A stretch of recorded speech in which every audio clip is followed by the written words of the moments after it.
Hey there, Kotaku readers. This is Chris Person, and you're currently looking at State of Decay, a zombie RPG base building apocalyptic survival game. It's out for Xbox Live right now. It came out yesterday, and I'm really enjoying it. It's really, really solid. It's only 20 bucks, and there's a lot of game here, and this game does a lot of really ambitious, fun things with a genre that I'd kind of gotten tired of. I mean, with the exception of Telltale's games, there haven't been a lot of recent zombie games worth mentioning. But yeah, I'm going to show you a little bit of the game and how it plays and why you should check out more of it. So this is the church that I'm currently using as my base. This is the character I'm playing as right now. The two first characters that I had died off, and so I got stuck with this guy in a hoodie. It looks like a little shark hoodie. But the thing about this game is you can actually switch between different characters. Like, you'll get new survivors, your character will get tired, you'll have to switch to a new character. And it's actually less about playing a single character and more about playing a group of survivors and how those survivors interact with each other, how they have good qualities and bad qualities. If I open up my menu here, you can see a list of who I'm playing as currently, and then all of the different characters that are currently at the base. Each one of them has a different weapon currently equipped and different stats. One of the things I really like about this game, as you can see, is that each one of these characters has sort of plot-related stats. This guy's a daydreamer, a student, practice photography. This guy's a horse trainer and a team player.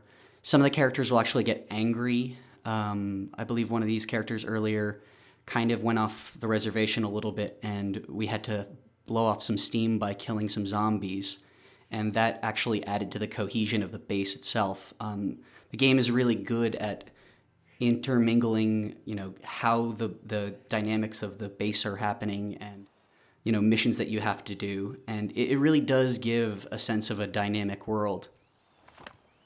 But first things first, let's go kill some zombies.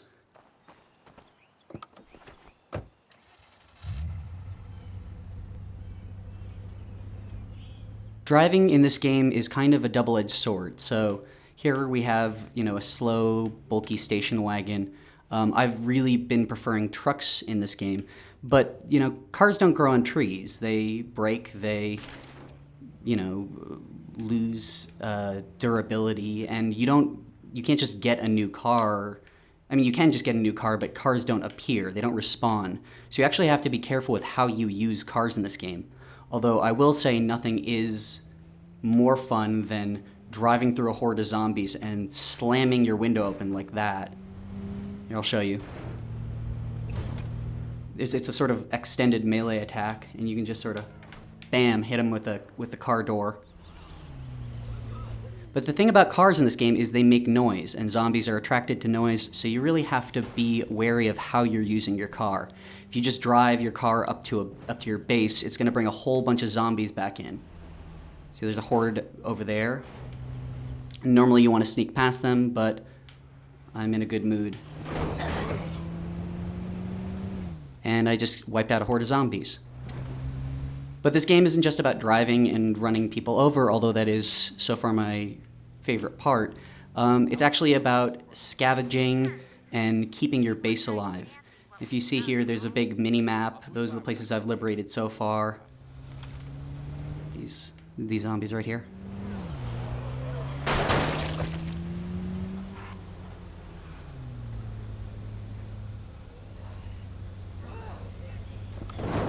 It's actually about, setting up perimeters and surviving and, setting up outposts. So I'm going to go into one of these buildings here. I'm going to leave this car here for right now and show you what it's like to sort of, pick a base apart, make sure that you get all of the resources that you need, and just essentially survive. You have a bunch of zombies in here. I will say this game is very wonky with collision detection and AI. A lot of times AI and zombies will get caught on, walls, and, the game won't recognize things. And that's actually not that egregious. It doesn't actually get in the way of playing the game. So this is something I can search through.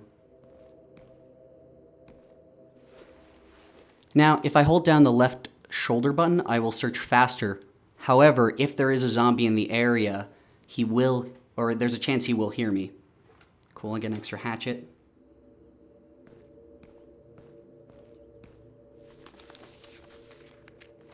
See, this is me going faster. Found nothing. And you're just trying to get the things you need to, make a base that works. You need weapons, you need... Lucky they didn't hear that. Too loud? Sit tight. I'm bringing this stuff home. And here I have a rucksack now. So I'm going to actually go back and drop off these resources so that, my base can thrive. There you go. Don't say I never gave you nothing. Sweet. All right, so I just dropped off some supplies to the base. And, with those supplies, you can actually upgrade your base. If we go over here, here's the church that I have right now, and you can see there we have a radio outpost, a basic workshop, a watchtower, some parking, sleeping and medical area. And these all allow us to do different things. And if I go and get more outposts, or I upgrade to a different location, which is probably going to happen soon, I can expand and add things like, a gym so that we can train and that my characters can get stronger, more bedding so that more survivors can get more rest, because your characters do get tired and that affects their overall stamina. And characters die, it's like a roguelike, like a lot like Zombie U. If you die, your character is gone and you need to take another character over. All right, here we have the map. As you can see, I've established an outpost over here. You can see where I've left all my old cars. Here is a place where there are strangers whose trust I can gain, as with over here. And here's a place that I've ransacked that I can add, create into an outpost like I did over here, and add, little tiny upgrades. But the whole goal is to sort of scavenge this town and clean it out and make sure that your base is properly stocked. If I go over here into the church, you don't really have the ability to buy weapons, per se. You have to essentially put something in to be able to take something out. And if you see in the upper left corner, there's something called influence, and as in the upper right, and that's how much stuff I can take and how much stuff I've given. So let's say I want to add this to the camp supply, because I already have a hatchet. There, I got some of my influence back. And it's sort of a bartering honor system, because you're not playing as one character. And it really encourages you to go out and establish resources for your base and for your camp. And is sort of mimicking what would happen in a world where there's no currency. It's a barter-based economy, and it's a trust-based economy. And that really dovetails really well into what the game is like. I'm going to go show you a little bit of combat, and, well, let's just see how that plays out.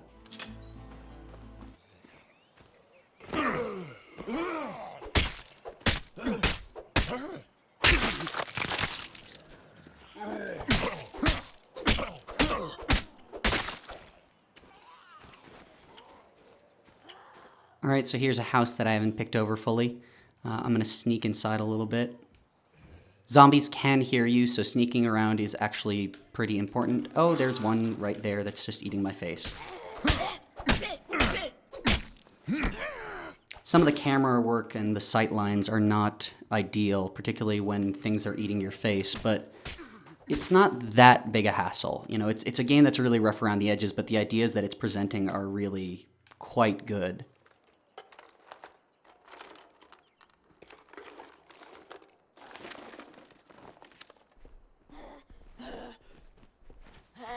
So combat, as you can see, I'm mainly engaging in melee. My weapons do degrade. As you can see, the hatchet that I've been using is in the yellow, which means it's going to break soon, and I'm going to have to switch to my gun, which is very, very loud. I can switch weapons here. Firecrackers will cause a distraction. A snack will give me a stamina boost. Stamina is the blue bar over there. Morphine will not heal me like in real life. It will just dull the pain for a while so I can get through things. And very important are suppressors. They make it so that zombies from all around don't kill you and eat your flesh, which is a real priority in this game and actually most games.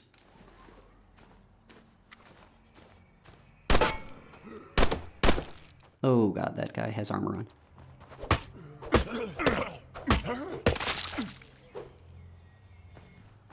Alright guys, that's just a quick brief look at State of Decay, a Xbox Live arcade title that kind of came out of nowhere for me.